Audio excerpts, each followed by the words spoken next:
والحمد لله والصلاة والسلام على رسول الله وعلى آله وصحبه ومن والاه. የዛሬ ቆይታችን ከሳምንታዊ ፕሮግራማችን መን ሁም አውሊያኡላህ የአላህ ወዳጆች እነማን ናቸው የሚል ነው። ያንም አላህና ረሱል ካሉት ለመረዳት የምንሞክረው ቃለ ተዓላ አላህ ብለዋል፣ አላ ኢነ አውሊያ አላህ በጥሞና ተከታተሉ አዋጅ የአላህ ምስጢር ወዳጆች ላ ኸውፉን ዐለይሂም ወላ ሁም ያሕዘኑን ስጋት የሚባል ነገር የለባቸውም አይተክዙም የሚልና እነማን እንደሆኑ ራሱን ይገልጻል። አለዚነ አመኑ ወካኑ የተቁን ይላል። ማመን ባለባቸው ሁሉ አምነው አላህን የሚፈሩ ናቸው ይላል። ስለዚህ ሁሉም ያመነ ሰው በሙሉ አላህ ያዘዘው ለታዘዘ የከለከለው ለተከለከለ በሙሉ የማን ወዳጅ ነው ማለት ነው? የአላህ ወዳጅ ነው ማለት ነው። አውሊያ ማለት በአማርኛው ወዳጅ ማለት ነው። ይህን አስመልክቶ ረሱል ዓለይሂ ሰላቱ ወሰላም ያሉትን ስንመለከት عن أبي هريرة رضي الله عنه قال قال رسول الله صلى الله عليه وسلم የአላህ መልእክተኛ አሉ ይላሉ። ምን አሉ? ኢነ አላህ ቃል አላህ ብለዋል አሉ። ከቁርአን ውጭ አላህ ብለዋል ከተባለ ሐዲሰል ቁድስ ነው የሚባለው። ቁርአንም ሐዲሰል ቁድስም ሐዲሰል ነበዊም ሶስቱ ወህይ ናቸው። ባይሆን ልዩነቶቹ ቁርአን በፊደሉ በትርጉሙ አጅር የምናገኝበት ሲሆን ሁለቱ ግን ሐዲሰል ቁድስና ሐዲሰል ነበዊ ግን በተግባሩ ነው አጅር የምናገኘው ማለት ነው። ቁርአን ከተባለ በአንድ ፊደል 10 እናገኛለን።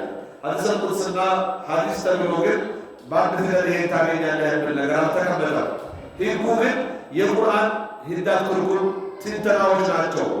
አንዱ በጅብሪል አማካኝነት የሚመጣ ነው ሐዲሰል ቁድስ የምንለው። ሌላው ደግሞ ረሱል እንደመሰላቸው እንዲገልጹ አድርጎ አላህ የደገፈው ነው ሐዲሰ ነበዊ ይባላል። እና በሐዲሰል ቁድስ አላህ ምን ይላል?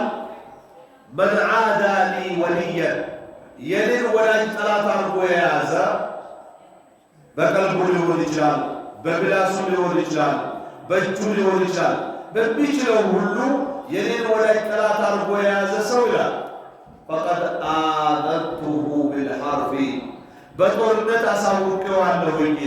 ከኔ ነው ጦርነቱ እያለ አላህ ሱብሓነሁ ወተዓላ እኔ የተዋጋ ነው እኔ የሚገባውን አጸፋ መልስለታለሁ እያለ ወማ ተቀረበ ኢለየ አብዲ አለ። ከዛም ወልዮችን ምን አይነት ወልዮች መሆናቸውን ለመግለጽ የእሱ ወዳጅ የሚባሉ ሰዎች ባይበልጥ ምን የሰሩ ናቸው የሚለውን ለመግለጽ አላህ ምን ይላል? ወማ ተቀረበ ኢለየ አብዲ ባሪያዬ ወደ እኔ አይቃረብም አሐባ ኢለየ ሚመ ፍተረቱሁ ዐለይህ በእሱ ላይ ግዳጅ ያደረኩበትን ከመፈጸም የበለጠ ወደ እኔ የቀረበ ሊሆን አይችልም ይላል። አርካነል ኢማንን አርካነል እስላምን ግዳጅ ሰላትን፣ ዘካን፣ ጾምንና ሐጅን በአግባቡ የሚፈጽሙ ሲሆኑ ነው የኔ ወዳጅ ሊሆኑ የሚችሉት እያለ አላህ ሱብሓነሁ ወተዓላ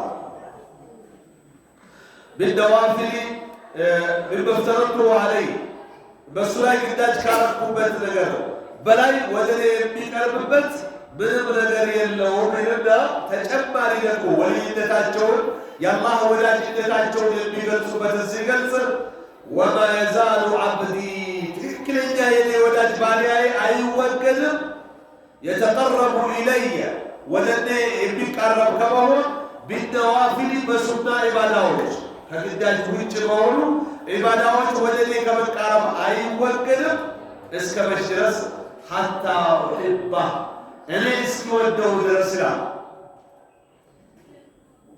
ፈርድን በአግባቡ ተወተን ሱናን ሲጨምር ኢኽላሱ ካለን እንደተባልነው ከሰራን ከተከለከልነው ከተከለከለ አላህ ይወደናል ማለት ነው። ያ ነው የአላህ ወልይ የሚባለው። ከዛ አላህ ከወደደሳ ፈኢዛ አሕበብቱ ኩንቱ ሰምዐሁ አለዚ የስመዑ ቢህ የሚሰማበት መስሚያ ጆሮን እሆንለታለሁኝ። ምን ማለት ነው? ሐራም እንዳይሰማ ሸር እንዳይሰማ እኔ እጠብቀዋለሁ እያለ እንዴት አይጠብቀው? أذكار الصباح بلوتو أذكار المساء بلوتو أذكار الدخول والخروج إيانا الله يدي يطبقوا بيطبقوا على الله إذا يطبقوا على الله بجرو حرام السماء إيانا الله خير من سماء الله إيانا وبصره الذي يبصر به يبدأ يبت عينه هنا الله شرنا تنقل كفات الداعي أدركوا الله وإنجل الداعي أدركوا الله ويده الذي يبطش به يبدأ سبت الجل ولله الله يا الله ويده التي يبطش بها يبدأ بالبات يبدأ سبات يبدأ سبات الجل ولله الله يا ما نتلو يبدأ يعني يا سيجا الدسوية ورجله التي يمشي بها يبدأ رب البت يبدأ البت الجل ولله الله ولا حرام الدائرين تبقوا عنه إياه سكتن ولئن سألني لأعطينه سلبني أستوى عنه إياه الله سبحانه وتعالى ولئن استعانني بالتبك بي لأعيذنه أتبقوا عنه إياه اللهم إنا أعوذ بك من أتبقوا بي أتبقوا عنه كسوء كفاتهم كأغانت كإنسان كنفسات كفات أتبقوا عنه إياه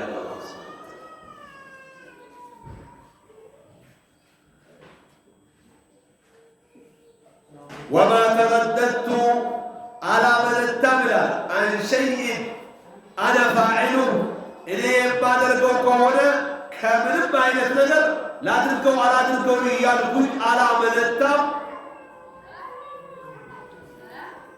تردني عن قبل نفسي المؤمن يأتي أمام نفسه لما يزد من التم በምንም አይነት ሊሰራው በሚፈልግ ነገር አመት ይቻላል ተብሏል። ምን አይነት የሆነ አማኝ ነው?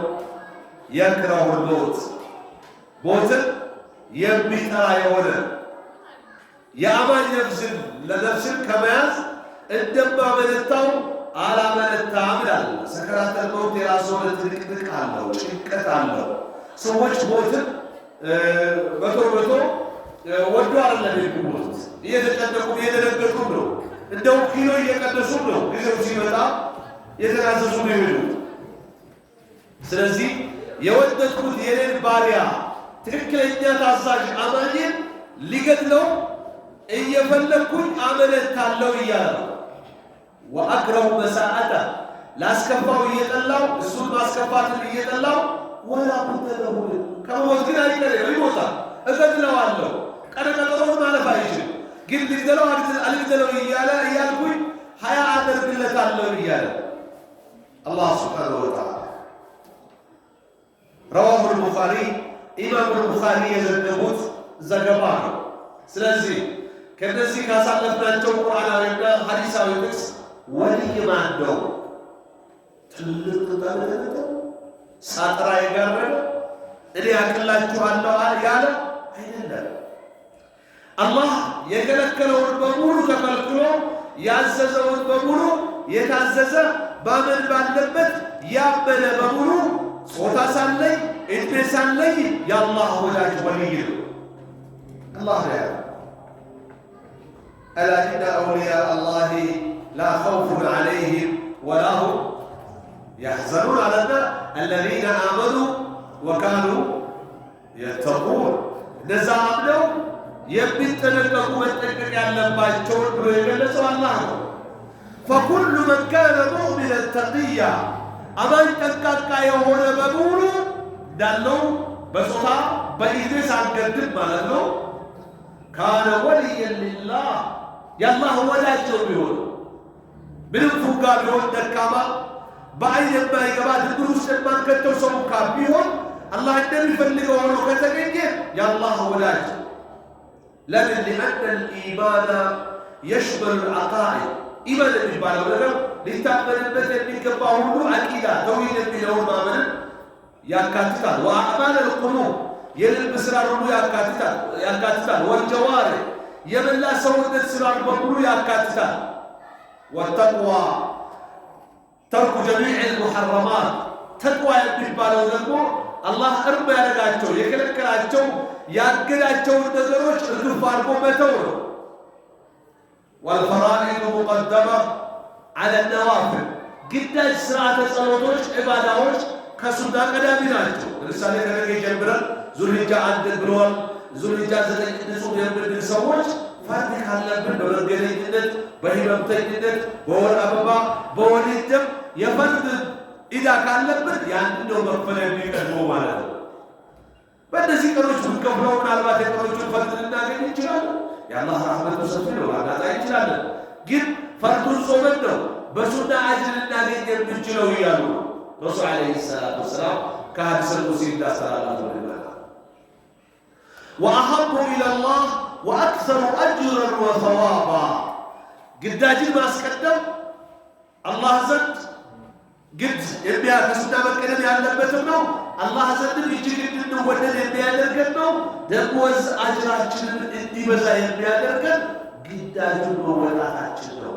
ለዚህ ነው ወሳም ረመዳን ወአትበዐሁ ሲተን ሚን ሸዋል ፈከአነማ ሳመ ደህረ ኩላ ያለሱ ረመዳን ወር ግዳጁን ጾሞ ከዛ የሸዋልን 6 ቀን ያስከተለበት ዓመቱን ሙሉ እንደጾመ ይቆጠርለታል።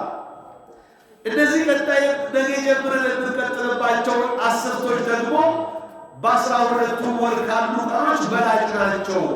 ማንም ሊስተካከላቸው የሚችል ኸይር ስራ የለም ሲሉ ረሱል ዓለይሂ ሰላቱ ወሰላም ሰሃቦች ጂሃድ የወጣም ቢሆን ሲባሉ አዎ ምናልባት በሀብት ሕይወቱ ወጥቶ በዛው ምንም ሳይመለስ ከቀራ እንጂ ሀብቱን ራሱ ሳይመለስ ከቀራ እንጂ ጦር ሜዳ ላይ በማለት የገለጿቸው ቀኖች ናቸው።